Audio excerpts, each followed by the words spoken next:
What is up, everybody? How's it going? Ryan here, back with you again for another episode of The Morning Coffee for March 26th, 2019. I hope everyone's week was good. I hope that we can start off pretty strong. We have unfortunately, some bad news, some good news, and some PSAs that came out today at the least, but hopefully we'll get some more uplifting news later this week. Before we jump into the podcast, as always, though, just a friendly reminder that we are on Spotify and iTunes. I know that most of you guys are from there, but you can check out audio versions of this podcast down below in the description. Remember to follow and subscribe as well.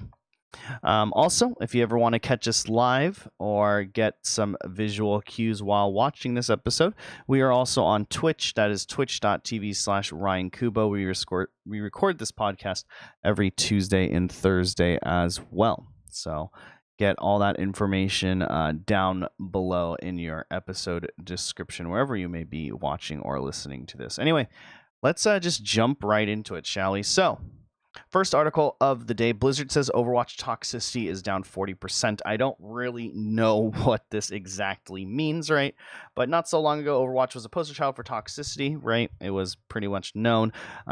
People were comparing it to like Call of Duty and other games like that. League of Legends comes to mind as well as being like pretty toxic or whatever, where people just trolled and, people are mean. And I think it has a lot to do with just how the game is and stuff like that, where, because the power is in the players to switch heroes and stuff like that, and some will just refuse to. I think that spews a lot of toxicity. But anyway, I have my opinions on that. They said that during a GDC conference, if you guys don't know what that is, it's Game Developers Conference, happens every year in San Francisco. Blizzard research developers said it was down a whopping 40% since last year's addition of two new social features, the endorsement feature and then the looking for groups feature, which apparently has benefited from this. They did also just say it's a difference between physical and online communications. If you're constantly targeting, you only do the bare minimum work, you're not going to get promoted. You have to watch someone else who does the work get the raise. In online communities, there are usually no consequences for bad behavior and no rewards for star players. We wanted the community to have their own reward system. One of the core goals of the system was to give players a chance to bounce back even after being penalized. If you're a jerk or a bad teammate, people will stop endorsing you and your endorsement level will fall. This means you might miss out on rewards like loot boxes. You won't be able to look up with some players in the looking for group.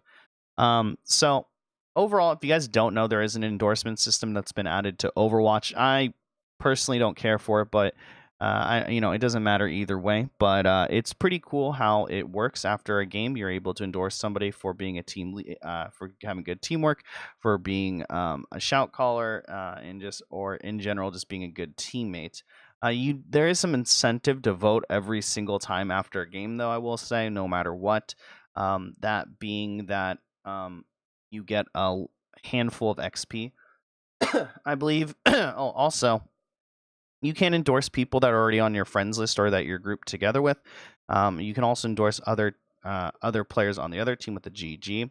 You get 3 endorsements, but they do give about 50 XP. So some people will just kind of endorse people no matter what, because they want that extra XP as well. But there is some benefits with it. There are multiple levels to the endorsement system, right? If you don't play for a while, your endorsement level, I believe, goes down. And if you don't get endorsed for a while in games, then that will go down as well. I believe there is some type of metric, or you have to be endorsed so many times to level up. I think I'm a level 3 endorsement or something like that. I don't really play the game too often anymore. But what that ends up meaning is that you'll also get teamed up with people who are also around your level of endorsement or at your level endorsement. So it's very, very nice to have, right?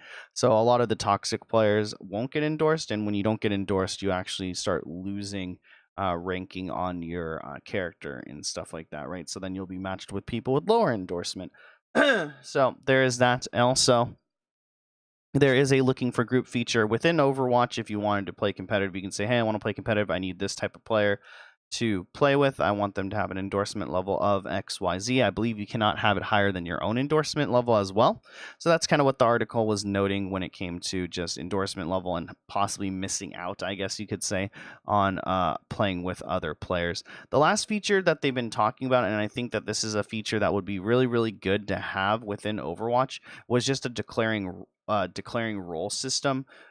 They have this in other type of MOBAs and stuff like that, but I think it kind of I don't know what they're doing about it. I don't know if it would just forcibly lock you to those type of characters, or if it's just like one of those things where when you get into a match, it's like, hey, just FYI, I'm a tank main. I would really like to play tank or something like that, and just kind of give the team like a heads up of what you want to do and what you intend to do in this game. And then from there, I mean, if they don't pick it, I guess there could be punishment or whatever. I know that one of the things that a lot of people in the Overwatch community have been talking about, and I feel like this would reduce toxicity by a ton in the game, and I think it's actually something that's probably really, really smart to do, is I wish there was some type of global leaderboard, because I feel like a lot of the arguments or toxicity that happens or pushback that happens through a game like Overwatch is someone will refuse to switch because they have gold damage or because they have gold kills, and you don't necessarily know if that's true, right? Because your score stats when you hit tab within a game are your own. They're not global. No one else can see those within the game.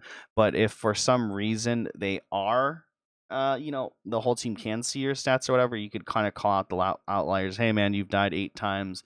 Maybe switch to this character, or maybe do this or that, right? I feel like, yes, it would cause a little bit of toxicity at first, but then really bump up just the overall feel of the game, right? If somebody is the shout caller and they're like leading in this or that or XYZ, you would probably take them a bit more serious, and you would take notice that they're doing really, really well on the team. Whereas sometimes you don't really notice that this person's doing good or that person's doing bad or whatever. Mostly you don't really know the people that are doing good on your team, or you just don't really notice or care. You're mostly focused on the negative. But if you see somebody who's shout calling, who is doing really, really well within the game, then I feel like there would be more of an incentive to be like, okay, I think this guy knows what he's talking about. He's a very, very good player. I will add though that I feel like toxicity, especially in Overwatch, is just going to be inevitable because games are so short, right? I think like some of the longest games I had were like 15 or 20 minutes, right? On average, you're looking at something less than that. And so I feel like just having a short game will just accelerate toxicity way faster. All games are going to have toxicity, right? MOBAs have them a lot or whatever, and those are like 30 to 40-minute games where you're sometimes on voice chat or whatever. But at least that just doesn't accelerate so fast or whatever, and there's a lot of ways to come back within that time limit and time period. So overall, this is cool that they got it down 40%. They didn't actually release metrics, though. It was just somebody at Blizzard that was at this conference that just kind of made this comment during a panel. So I'm really not sure where their analytics are coming from. Overall, though, I will say that it does seem to have reduced some toxicity, at least when I've played games as well, or when I have dabbled in Overwatch. So overall, I think it's doing well. It's doing fine. And yeah, good on Overwatch. Hopefully it keeps up. Next up, Steam is finally getting a redesign. So Steam has been pushing a lot of stuff lately, and this is one of the things they said after years of rumors and leaked mock-up images is finally happening. Steam's library is getting a new look. This isn't a full-on redesign in Steam entirely. But once again, at GDC at a keynote on Thursday, Valve showed off the new library view.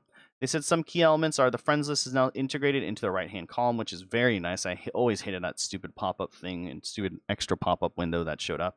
The top module shows recent games you've been playing with a library view reminiscent of Apple TV or Pixit. The rest of your collection is shown with nice vertical thumbnails. The left-hand games list has a new look, but it looks familiar to the existing design. The biggest new feature for the library, at least in terms of functionality, is an extension of tags Steam has been using on the store for several years. These tags now carry over to the library. So overall, it looks great. Yeah, I would highly recommend going to the article that's in your show notes to check it out.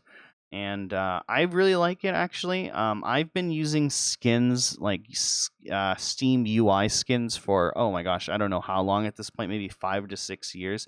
I'm currently using the Metro UI theme, but I can definitely see myself using just now the default library, which looks way better than what Steam used to look like for sure. Overall, I think that this is kind of the reason why they're redoing this is because they finally have competition. I've always been a big, advocate of competition within any type of market, so that everyone can benefit and the companies can benefit as well by having competition and improving on their designs. And we know for a fact that we're really looking at, a big contender coming into the digital market space, that being the Epic Game Launcher. We reported last week that 40% of people who have the Epic Game Launcher installed don't even have Steam installed. So it's pretty huge factor that both people are battling each other, both titans, I guess you could say. You see Epic Games as well.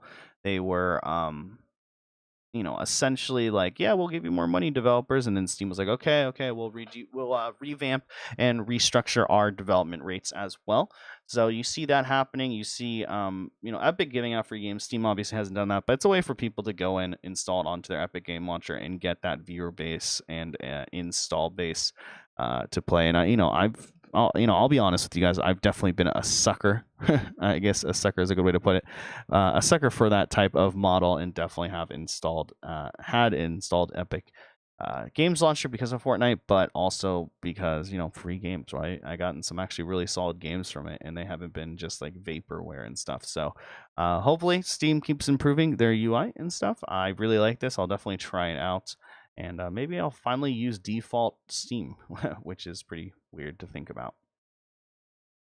Next up, there's a report that new Nintendo Switch models are releasing. So for anyone that's been looking to buy a Nintendo Switch, you might want to hold off on that. There's been rumors that Nintendo is planning on releasing 2 new models of the Switch, and they both may be out in 2019. The first, they say, will have enhanced features targeted at avid video gamers, although it won't be as powerful as Sony, PlayStation 4, blah, blah, blah, Xbox One, etc. The next one that they have is a cheaper version for casual gamers and sees as a successor of its aging 3DS. Both parts suppliers and software developers in the report, it is claimed that the cheapest model will cut costs by removing features with vibration specifically cited. So, not surprised or whatever. If you guys bought a Nintendo Switch, I know probably a ton of you have bought Nintendo Switches. Nintendo does this a lot, right? They have themed switches that come with like Mario already downloaded, and then like the 3DS had like Mario skins. Like, this is not something uncommon. We had the 3DS, the 3DS XL, the 3DS XL, the new 3DS, the 2DS, which was the one that didn't have the 3D graphics in it, right? And also didn't fold, but was super cheap. So yeah, Nintendo is doing the same thing with the Switch. Apparently there will be an enhanced version of the Switch that is going to be a little bit more pricier, possibly maybe $350. We'll have the $300 Switch, and then apparently there will be a cheaper model Switch that will get rid of vibration controls, etc. I do know a handful of people that don't own Switches, so it might be actually a good thing for them to actually go and pick this up or whatever, and take a look at them. But yeah, Nintendo will do this a lot, right? Consistently, because they are trying to. Sorry, I'm just checking something real quick. Right, it's just they will be trying to get into that market and kind of revitalize sales of the Switch. $300 for a Switch is some pricey for some. I've really enjoyed my Switch, and the thing with the Nintendo also, as well, as they want to get a lot of people on the console. They usually lose money on console, rarely make anything, but they're hoping that their exclusivity and their IPs will really help sell and make back a lot of the money. Overall, I've really loved my Switch. I don't think that I will be getting either of these models, though, because it's the only console we have in my house, and I've just enjoyed playing it from the portability standpoint of being able to play indie games and other stuff like that. So I highly doubt that I will need or want to upgrade my Switch to have slightly better graphics. I think that Nintendo is pretty good when it comes to supporting games on multiple of the same platform. I owned back in the day original 3DS, and I was totally fine with just having that, owning that, and never really upgrading from it. So I think that in general I won't be getting these, but if you guys haven't picked up a Switch for whatever reason, maybe wait, see what happens with this, and yeah, go from there.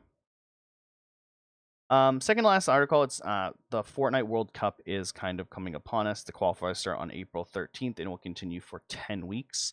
The first week will focus on solo competition. The second week will be duos, with 2 modes alternating after that. Apparently, the qualifying process starts with Arena mode, a new queue that goes live with patch 8.20, and it's on a set schedule. Each weekend will kick off with an online open semifinals on Saturday, and these will happen over the course of 3-hour windows that shift with each region. Players will have all 3 hours to play 10 matches and attempt to earn as many points as possible. The top 3,000 players in each region will then advance to an online open finals, which happen on Sunday. During the open finals, every player's score will reset, and they'll once again have 3 hours to play 10 matches. The top finishers will receive a portion of the $1 million prize pool, and a few select players will earn qualification spots for the World Cup in New York City on July 26 to 28. There's a breakdown of this because I know that sounded like super, super confusing, but it's actually pretty crazy that just like open qualifiers, depending on how you position and stuff like that, you'll be getting a part of $1 million prize pool, which is really impressive. From what I understand, though, it seems that like spots are very limited for the actual World Cup or whatever, because realistically, if you think about it, if they're doing solos or duos with an Epic being on so many machines across the world and so many other regions across the world, realistically, what are we looking at? Squads of 4, maybe 5 people, 6, 7. You'd have to either be in pairs of 2, in pairs of 4, right? Maybe 8 people from each region. So those spots are going to be definitely limited. But it's pretty cool that Fortnite does these tournaments straight from its client, where you can enter and try your hand on everything and see how it goes. Me coming from a Hearthstone background and other various games where there isn't a client or tournament client in the browser, it's pretty cool to see these things actually being implemented in the game, where you don't have to go to a third-party site, or where even the esport is advertised directly from the client itself. And that if you just kind of wanted to try to get better at this game and take it more than just casual playing, or if you're really, really good, but you really want to test your skills and you feel like you're a big fish in a small pond, that you're able to do this within the game itself just to test your skills. I know that a lot of my friends are pretty good at Fortnite and love these games a lot, and they just like playing open cup formats better because they usually add like something unique to it. So these qualifier spots are just a different way for you guys to play and for you guys to enjoy. So overall, I like this model. We'll keep you updated on how the World Cup is. Remember, the World Cup is something like $30 million prize pool, which is ridiculous. Most likely be streamed on Twitch as well. So we'll see how that goes. Last bit of news for today. Unfortunately, maybe you should have done this at the beginning of the show. I'm not really sure, but this just came out, not too long ago here, about 30 minutes at the time of recording of this episode. But layoffs hit EA, and the CEO says they are necessary to address our challenges. About 4% of the workforce was laid off today from EA. That's about 350 employees. Says the news comes from Andrew Wilson, who shared a brief statement on the official news website. He said, "Today we took some important steps as a company to address our challenges and prepare for the opportunities ahead. As we look across a changing world around us, it's clear that we must change with it. We're making a deliberate move to better deliver on our commitments, refine our organizations, and meet the needs of our players." And then kind of it said that, there's been a lot of layoffs that have been happening, right? Telltale Games laid off most of its staff in a single day. I don't even know if the company exists anymore. I believe they were bankrupt at the time. Blizzard laid off 8% of its workforce as well. And so there's more of a vocal now stance on unionizing the gaming industry as well. So we'll see if that ends up happening. Wilson also continued that these are important but hard decisions. We do not take them lightly. We are friends and colleagues today. We appreciate and value people's contribution. This is, and help them through this period to find the next opportunity. This is our top priority. So, they reached for additional comment, and there was nothing else besides Wilson's statement. We know that Andrew Wilson is very controversial within the gaming world. He is kind of the one who coined the EA loot box, or a loot box that was more than just cosmetic, but was very core and ingrained into the game, where the game was built around these microtransactions and stuff like that. So obviously there's going to be a lot of flack from him and the industry as a whole, and how he is treated and stuff like that. Overall, I would just say it really sucks for the gaming industry. There's just not enough jobs going around right now, especially since gaming has become more and more corporate. I would say as well that the gaming industry has started to need to prune its hedges, right? With big corporations coming in and wanting to structure them as corporations, whereas before I felt like they were kind of like artsy. Video games are still artsy, but the companies weren't run at as high of a professional level, right?